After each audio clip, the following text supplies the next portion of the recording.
Welcome to Talking Truth with Camille. Hello. And we are back at Talking Truth with Camille. Thank you for tuning in. This is going to be part 2 of how to build self-confidence. And I had to cut it in half because the first time I was rudely interrupted. But yes, so I am back officially and I am about to really get into it. So it's tea time. Let's get into it. So this is gonna be more about my personal experience. I then gave you in part 1 how to build your self-confidence. That's a start. You might have something to add to it. You might have something you're already doing to do with it. I don't know, but do what you feel you need to do best. I hope you took something away from part 1, and I hope part 2, my experience, helps you to better yourself. Now, if you are listening, you can't see me, but if you're on YouTube and you're watching, honey, I am oily, okay? And don't make fun of me because I am currently in the midst of a chemical peel and my skin is healing. So I need to be moisturized, got that Aquaphor going. Honey, we're building self-confidence, and this part of self-confidence is making sure that skin is glowing, okay? When you look good, you feel good, right? So, so I feel like when you are an adult, you can remember but so much from your childhood. If I'm 80, I probably won't remember as much as I would if I was 20, right? So I am 31. Woo, it's weird to say. I was just getting used to 30, barely. But as a kid, I can say when I look back at like home videos or pictures and stuff, just the way I would pose for pictures and just the way I behaved and just how I was as a kid, I was super confident. You don't just, become born with low self-esteem. That's not really a thing, So what I realized was, as a kid, I had the best self-confidence ever. It wasn't until I started going to school that my confidence started to, break a little bit, suffer a little bit. When you're in school, you get around other kids, they have siblings that treat them a certain way and they might project that onto other kids. And it's like, wow, like it's a whole new world, especially as an only child. I have no siblings, nobody to teach me how to do anything, nobody to give me pointers, nobody to give me a heads up. I have to learn literally everything from scratch on my own, okay? So I became more conscious about, how I looked, my hair, my clothes, everything, like everything I did, everything I said was picked at. Like I was teased heavily. Like we talk about bullying. Bullying today is nothing like what it was back in the day, but these kids are super sensitive. They would not be able to handle back in the day because it was a mess, okay? And I was bullied. I didn't reach my peak in high school. I was a cute kid, but I wasn't like, that kid that everybody likes or is popular, just automatically just has friends, or who has siblings that are popular, so they're automatically popular. It just gets handed down. Oh, don't mess with her. That's Tracy's sister, or whoever. Like, I didn't have that. I had to really I was just thrown to the wolves, it kind of feels like, now that I'm an adult. So, you pretty much get conscious about everything. My clothes, my mom couldn't really afford. She was a single mom. She couldn't really afford all these name brand clothes all these kids had, and she didn't really know about that stuff. She didn't really care. She just kind of just threw whatever on me, sent me on my way. It was about being dressed for school because your focus was schoolwork. It wasn't, a runway at a fashion show. It wasn't fashion week. So the least of her worries was how fashionable I was. It was, do you look decent? Go to school and learn. Okay. So my hair, 2 little braids or whatever, sometimes one be sticking up. It was just a mess. And I'm just like, oh my gosh, Mom. I look back and I'm like, Mom, what were you doing? But, it's okay. Old school, they're not really into that. It's the new school. They into fashion this, fashion that. Your hair done every 2 weeks, nails done every 2 weeks, this, that, and the third. And the beauty standard has just elevated over time. And woo, it's hard to keep up with. But when you're born into it, it's easier, I guess. So old school don't really understand all that stuff. That wasn't their time. That wasn't their concern. You go to school to learn, not to look good. Like literally look your best, look decent enough. But you're there for school. You don't need to have a Louis Vuitton backpack, So I got picked on for those things. My hair looked a mess, which is why I do hair now, because I turned the teasing of my hair getting done into, a hobby, something that I learned from scratch on my own, self-taught, and eventually turned into a passion that I love. And now I do hair to make money. And those same people that were bullying me for my hair, honey, are booking appointments. So who's really winning here? Me, in the end. So it's just one of those lessons where it's like you turn a negative into a positive, and money. Ain't nobody mad at that. Okay, we got bills to pay. But yeah, I became conscious a lot about what I said because I was a pretty honest kid, brutally honest. And it wasn't about what you said, it's how you said it. And sometimes I would just spit out the first thing that comes out of my mouth. And a lot of kids don't like that because they're like, ooh, like, you're mean, or, oh my gosh, like, like I would just get weird reactions. So I was like, ooh, okay, I shouldn't say that. Or, ooh, maybe I shouldn't say it that way. Or, ooh, like, oh no. So it became, okay, stop talking, just listen, think before you speak. That's great. But think before you speak turned into, I'm gonna just keep my opinion to myself. Then you end up bottling everything in, and then you get to the point where you can't even say what you want to say anymore because now you're an adult. You can't say what you want to say because you're scared about hurting people's feelings, or you don't want to get into altercations, or you don't want to get into conflicts with people because you just want to keep the peace all the dang time. No. There's a thin line there. Say what you need to say. It's all about how you say it. Not what you say, it's how you say it. And I'm a firm believer of that. But yeah, I was teased a lot as a kid. And that broke me down. Like, all the way down. Like, all the way down. To the point where I'm 31 and it still affects me with certain things. When people say certain things or do certain things. It's just like, dang, I'm still going through this, Like, little things are triggering, And that's just something that I need to work through. And woo, therapy, one day I'll be able to go. I feel like everybody deserves at least a good 10 sessions to work through some things. I would love to go to just talk about all my trauma I've been through. I've been through a lot of trauma as a kid. Things that I won't speak about to certain people, or, just, things I have talked about, A lot of fights happened. I was a fighter, not at school because my mom made sure that she let me know if I was ever suspended from school, it was going to be me and her when I got home, and I didn't want those problems. And if there was anyone I was more scared of, it was my mom and not y'all. So yeah, I'm gonna avoid it. I'm gonna keep my mouth shut. I'm not gonna say what I want to say to hurt your feelings because I don't want to get into a fight that's gonna get me suspended and I gotta go home and deal with her. It's just not happening. So I did a lot of my fighting outside of school, okay? I'm a church kid. We was fighting in church, okay? We was in the back room, trying to get away from service, acting up, doing things we wasn't supposed to be doing, talking about things we wasn't supposed to be talking about, getting into issues with each other, fighting, okay?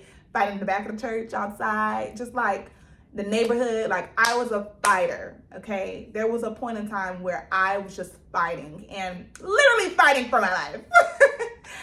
And it was a lot of dudes. Like, I was fighting a lot of boys. Because boys used to just say whatever, do whatever. And it's like, bruh, leave me alone. I don't like, and then when you realize you're older, you realize they were acting that way because they liked you, or, they just wanted to be a pest. But you don't have to fight everything. Choose your battles, whatever. I can say I probably fought about a good 5 people, and one of them was a girl, okay? And one of them was more than once. Boy, I was fighting. But a lot of things happened, and I just, things were said, things were done, and it hurt my feelings. And, my response was my response, whether it be words or physical. And just a lot of things have affected me in so many ways, My only safe space from, being teased at school, having to deal with things at church, crazy people with kids at church, and all the, just everywhere. My only safe space was my room. Sometimes I get into it with my mama because she want me to do this, do that. She'll know the kind of stress I'm under, the type of trauma I'm dealing with. And she's coming home from a long day at work. Who knows what happened at work? I gotta deal with that. My safe space was my room, okay? That was the only place I felt safe, watching TV, listening to music, doing homework, whatever. That was my safe space. And in that safe space, I did a lot of battling with myself and my self-confidence. You hear these things being said to you at school, then you have to come home and you think about it because your feelings are hurt all day. And you're just like, if more than one person is saying it, it must be true, right? And it really breaks you all the way down. And that's probably why I'm a homebody now, from, my safe space being my room. It's the only place I felt safe. But I started to practice, I tried to at least match my clothes. So at least my clothes were matched. They weren't name brands, but I looked decent enough. Okay, when it went from uniform in middle school to wear whatever you want to high school, did the best that I could on the budget I was given, because my mom was gonna make me wear whatever the hell she bought me. Okay. So, words really started to affect me a lot. Like, sticks and stones may break your bones, but words will never hurt you. Right? Wrong. Words hurt. Depending on the person, words hurt. And to make that saying true, you have to really practice not allowing words to affect you in a negative way. I've been called every name. They have remixed my name to so many nicknames that I hated. Oh, it's so annoying. I couldn't afford to get my hair done every 2 weeks like them, so that I figured it the heck out so I could go to school at least looking decent. My mom couldn't do hair either. I couldn't afford the name brand clothes, like I said. I just made sure I matched. Because God forbid you mismatched back in the day. Oh, the whole school tearing you apart. But yeah, when I got to high school and you had to dress your own clothes, I had to learn how to dress. I had to really find my style a little bit. And on a budget, because obviously I'm gonna have to wear whatever I have in my closet. So, but I did start to practice positive word affirmations when I was in, high school, probably like around 11th, 12th grade. I really started to say, you know what? I can't make people make me feel like this. This doesn't feel good, So I started to try to build up my confidence in that way from there. And eventually high school was over, and I can't tell you that I miss it. The only thing I missed about high school was Spirit Week, where you used to dress up and do all these different things throughout the week, and the teachers was acting crazy, child. That was the only time that I could say I missed about high school. Literally, that's it. I didn't care about nothing else. I hated them kids. I had my little handful of friends, but we never had classes together. We never had lunch together. It was the worst. I was by myself. It was like Camille against the school type thing. That's what it felt like. And there was people who I hated for years.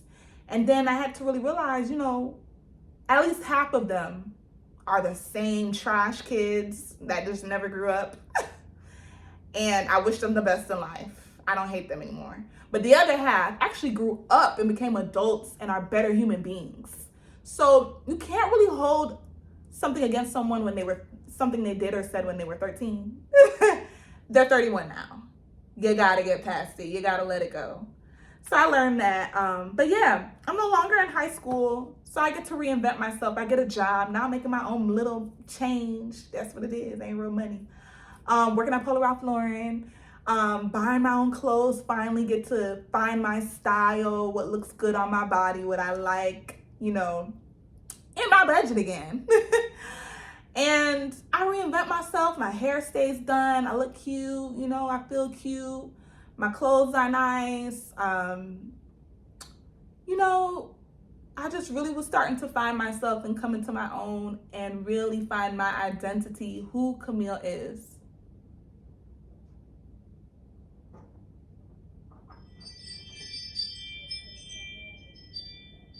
And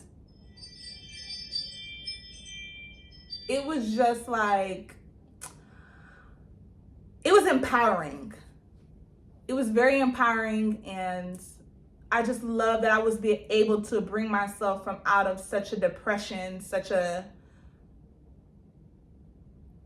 state where I really felt like I didn't love who I was. I didn't love who I was as a person. I wasn't confident in myself. I didn't really know myself, and it was just a learning situation where I had to really learn myself and really understand and really just go through the motions. And every day I learned something new about myself, and I was loving it. And I was like, wow, I'm finding myself, right?